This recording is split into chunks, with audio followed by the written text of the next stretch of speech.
Unlike most cult followers, however, who know who their leaders are, Dr. Kano here has no idea she is mostly serving the Rockefeller family.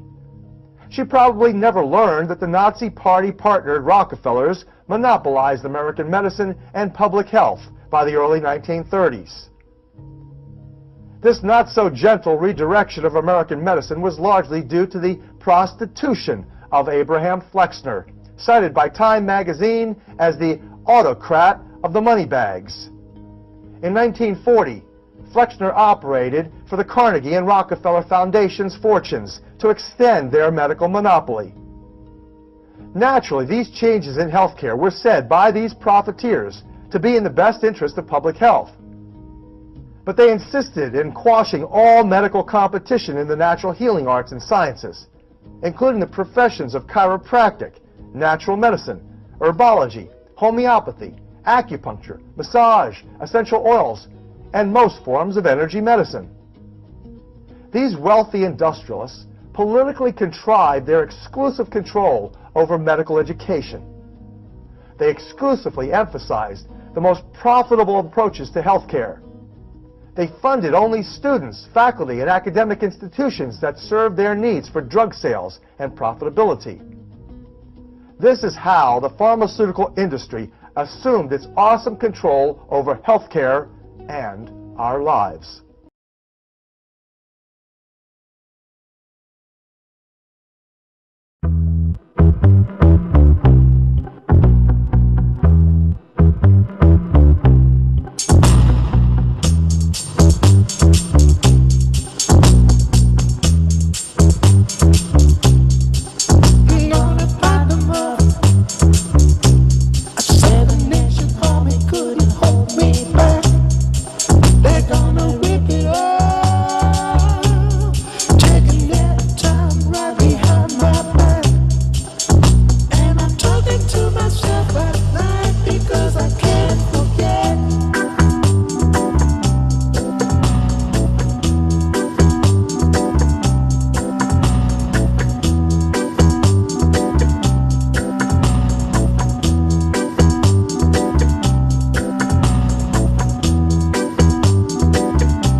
We travelled halfway around the world to meet her in person. The one who, after 25 years of practicing medicine, wrote a book called The Medical Mafia and disengaged the system, choosing individuality instead. She was so committed to her discovery that she even went to jail for refusing to pay her parking fines and taxes. She has no passport, ID card or bank account, yet she has everything she needs. Being locked up for months, she became free, forever. Free from the system, free from the authorities, free from all her dependencies and fear. We intended to interview her about the medical conspiracy, but what unfolded went far beyond it.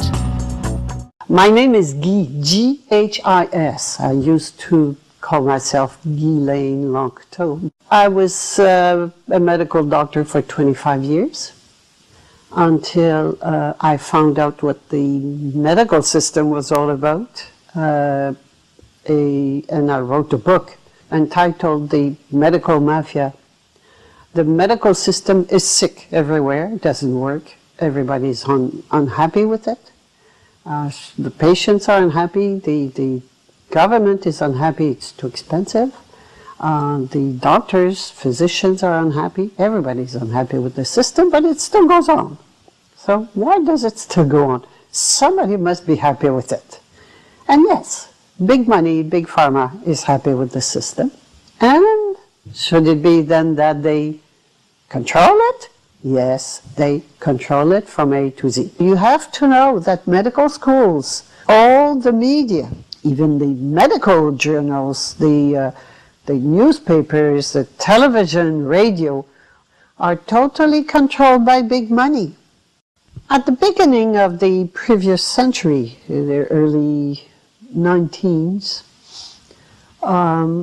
the alternative medicine, natural medicine, was the most important one. There was doctors were practicing, were touching the patients, were questioning the patients, were healing them with herbs, with all sorts of natural stuff. And all this disappeared with the Flexner report.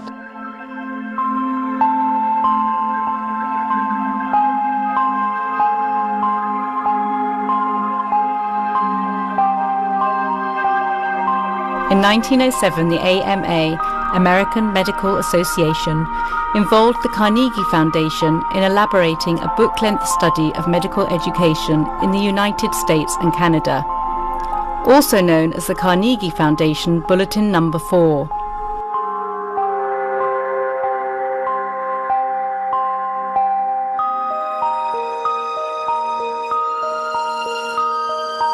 The author, Abraham Flexner, was an ambitious educator, neither a physician nor a medical scientist, but the brother of Simon Flexner, employed by the Rockefeller Institute for Medical Research. Later on, Abraham Flexner became the first director of the Rockefeller philanthropy programs in medical education.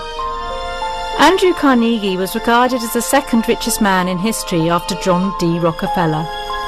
While Carnegie played a leading role in the American steel industry and education, Rockefeller was interested in oil industry and medical research. Abraham Flexner's report was published in 1910, and the purpose was to improve the quality of medical service by establishing professional medical education based on mainstream scientific principles. But what was accepted as science in the early 20th century? The theory of materialism, rising in the 17th century, holds that the only existing thing is matter. Everything is composed of material, and all phenomena, including consciousness, human soul and spirit, are the results of material interactions. In other words, matter is the only substance. Scientific materialism, physicalism, became the philosophical position of the early 20th century. The main statement of physicalism is that there are no kinds of things other than physical things.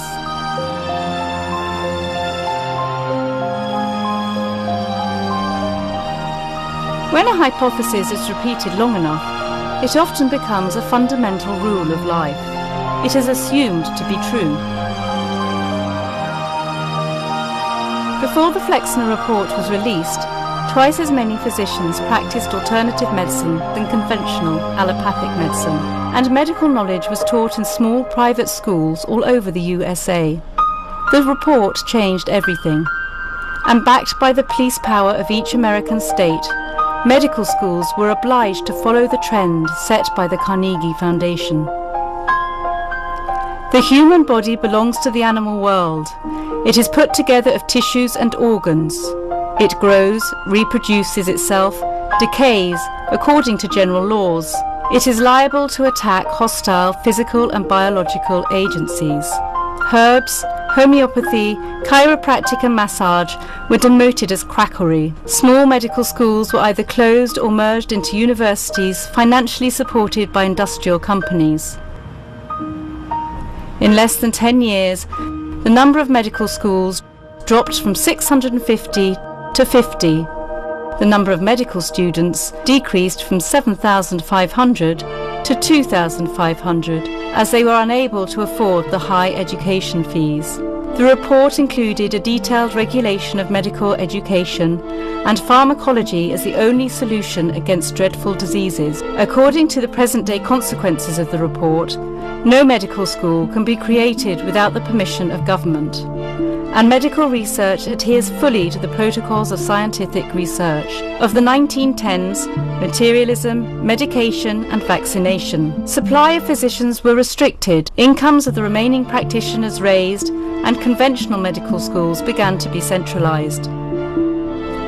In 1997, the WHO obtained full control over medicine as the validity of the Flexner report was extended worldwide.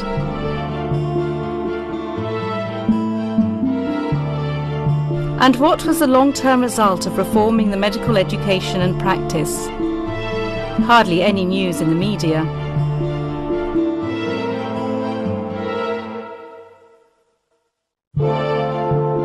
According to the 2003 medical report, Death by Medicine, 783,000 fact, 936 people in the United States die every year from conventional medical mistakes.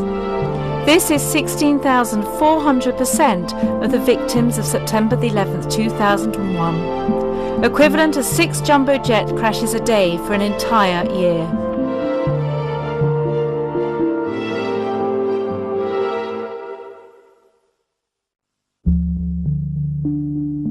$106,000 of the nearly 800,000 cases are from prescription drugs.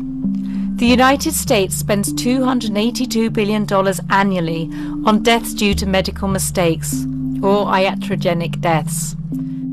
According to a 1995 US iatrogenic report, the annual automobile accident mortality rate is 45,000. On the other hand, annually over 1 million patients get injured in hospitals, and 280,000 of these cases result in death. In 2004, the USA spent $1.4 trillion, 15.5% of the GDP, on healthcare. More than 1/3 was paid to the pharmaceutical industry.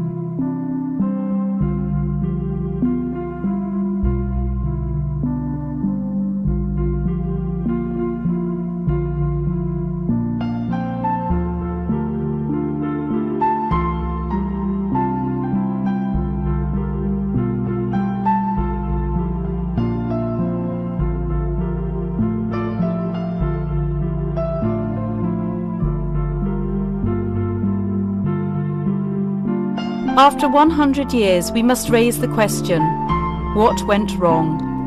Despite the huge amount of money accumulated in the pharmaceutical industry, there are more dreadful diseases and sick people today than ever.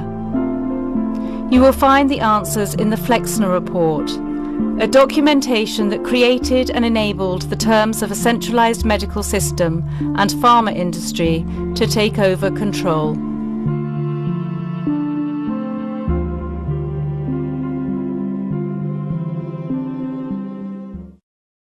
I will tell you about my experience, my personal experience as a doctor. When I was in medical school, I didn't know all of this I'm telling you today. And I thought that medicine was the state of the art. I was so convinced. And I was in medical school in the 1965, from 60 to 65, 66. I was convinced that by the end of the century, there would be no more disease. So I really believed in medicine. When I came out, I practiced medicine. I was in specialty, but I practiced medicine. But slowly, I started seeing things that did not make sense. So I questioned. You see, we have to question what we see. If it does not make sense, stop doing it. Stop believing it. You see people, they get chemotherapy. They get so sick with the treatment. I mean, question it. Go and see what's beyond it. What's beyond chemotherapy? Poisons. Well, how can you help people with poisons?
Still